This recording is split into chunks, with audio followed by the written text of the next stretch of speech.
A guy asked me about 2 months ago, he said, E.T., if there's one mistake you've made, what's that one mistake you made? I said, I'm gonna be honest with you. My values are not in alignment with my dreams.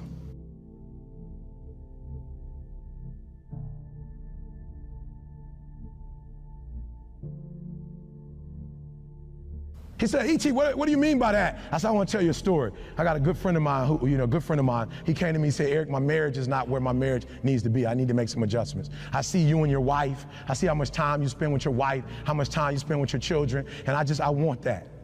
You buy your wife roses regularly. You're always taking her out to eat. Like, I'm watching you. You spoil her. E.T., what can I do? And so I told him what to do, and guess what he started doing, God? He started doing the exact same thing I started doing. And he said, Eric, it's not working. Like, I'm doing exactly what you're doing, but it's not working. He said, why isn't it working? I said, you know why it's not working? Because your values and your dream, you say you want a better marriage.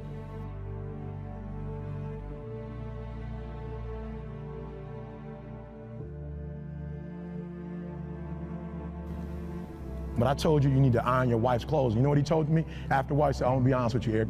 I know, you told me to iron, you told me to wash, you told me to cook, but where I come from, he said, I'm gonna be honest, Eric, when I do that, I feel like a punk. And I said, that's why you're having a hard time doing it, because your value system says a man is not supposed to iron, a man is not supposed to cook, a man is not supposed to wash dishes. That's what your value system says. So you're doing one thing, but you're going against your own value system. The reason why I'm having such an easy time washing clothes and cooking and ironing, you know why? Because nothing is as important to me as my marriage. And I would rather be happy. I would rather be happy than to say I ain't no punk. Make me a punk. I want to be a punk.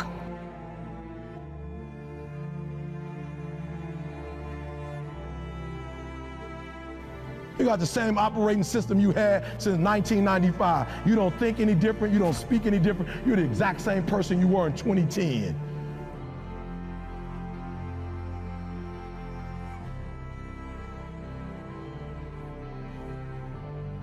You got to be obsessed with improvement, guys. Last one. Come on. And this was so important because some of the greatest minds are going to be in front of you today. Some people in this room who are not just talking it, they've lived it. But here's the problem. The problem with most people is that you're not obsessed with improvement. You're obsessed with making money. You're obsessed with taking your business to the next level. And can I be honest with you guys? When you become obsessed with improvement, I will spend more time learning in Australia than I will speaking. I'm going to say it again because you missed it. I will spend more time sitting under people. I will spend more time with Glenn. I will spend more time with Aaron. I will spend more time learning than I will speaking in this country. I will walk away with stuff I never heard before, books I've never read before, audios I've never seen before, going to conferences that I've never gone, hanging out with people that I've never hung out with before. This is nothing, God. This is just the dessert.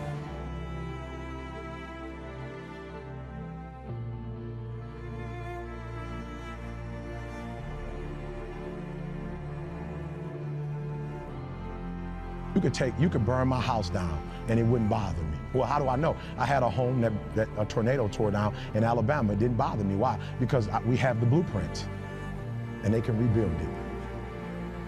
You could take all my money out the bank. It might hit me. Ooh. But if I would tell you my lineup of speaking and our audio book, what we're making every month, we'll be all right. I can make more money. But if you take the knowledge out of my head and take the experiences that I have, I'm broke. I'm nothing.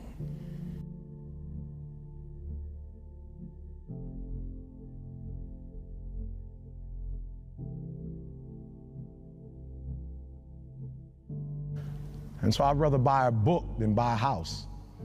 Because if I buy a book, I can buy several homes.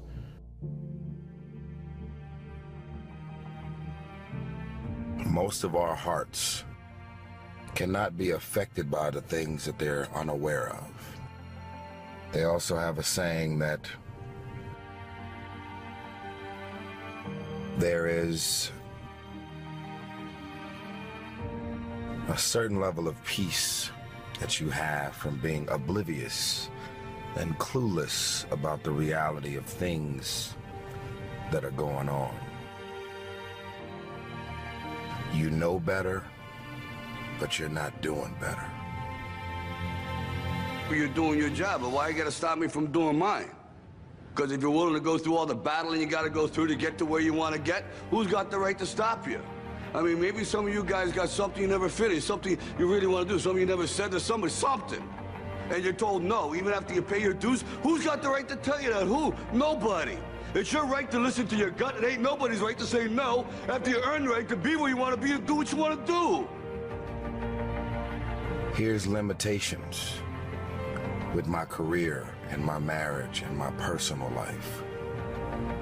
Here's some dysfunction in my career, my personal life, and my surroundings and my friends. I know better, but I'm so used to doing wrong and being dysfunctional. I know better, but I'm not willing to do better. You have decided to settle, and you're so comfortable in your skin. You are pissing everybody off at your job. If somebody gonna look at me, treat me, and be disrespectful, like, fuck you, well, guess what? Fuck you.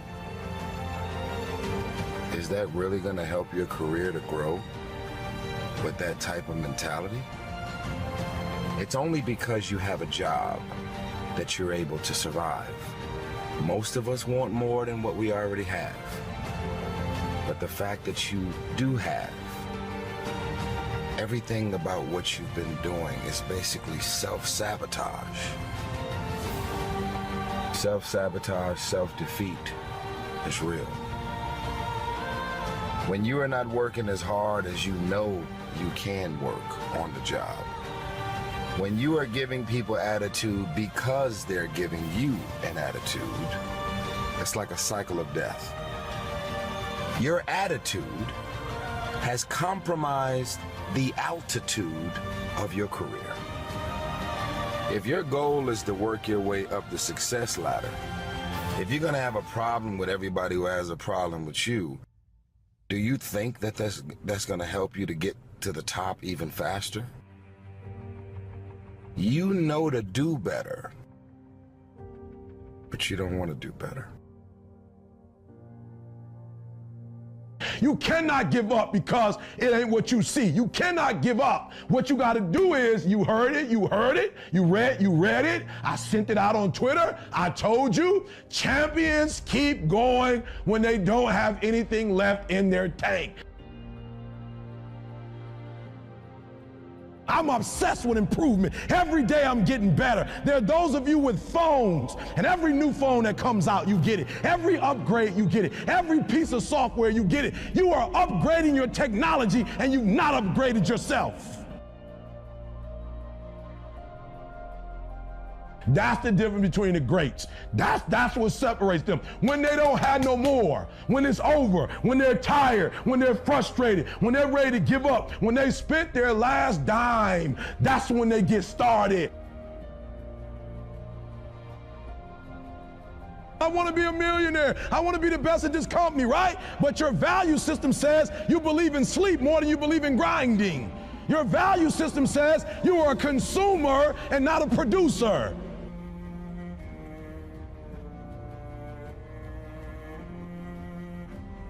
Listen to me, when you want to succeed as bad as you want to breathe, when you ain't got nothing left in your tank, you got to think about the people in your life that you're doing this for. And then if you could think about them, you could go one more mile. You could go one more day at work.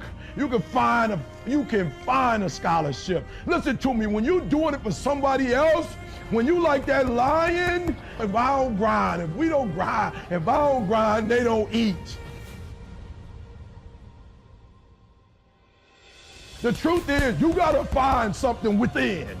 You gotta find something within, and that's gotta push you, and that's gotta elevate you, and that's gotta drive you, and that's gotta move you. And when you find out what your why is, and your why gotta be deeper than you, when you find your why, you don't hit snooze no more. When you find your why, you find a way to make it happen.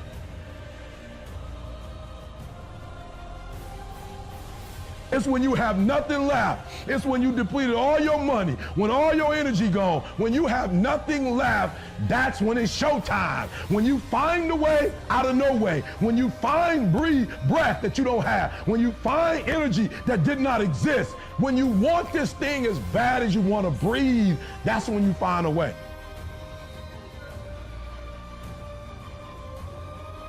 Listen to me closely. When you get to the point where enough is enough, when you get to the point where it hurt real bad, when you get to the point you can't take it no more, when you get to that point, I'm telling you, I can't explain it to you, but doors start opening, opportunities start happening. But what you cannot do is you cannot quit during the process.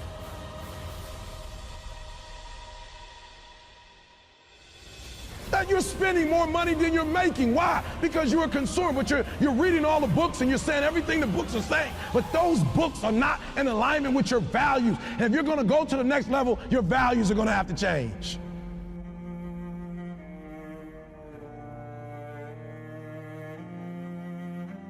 You want this moment for the rest of your life. Like if you're ready to take your game to the next level in whatever it is, sports, life, business, whatever it is, health, listen to me very closely. You got to change that mindset.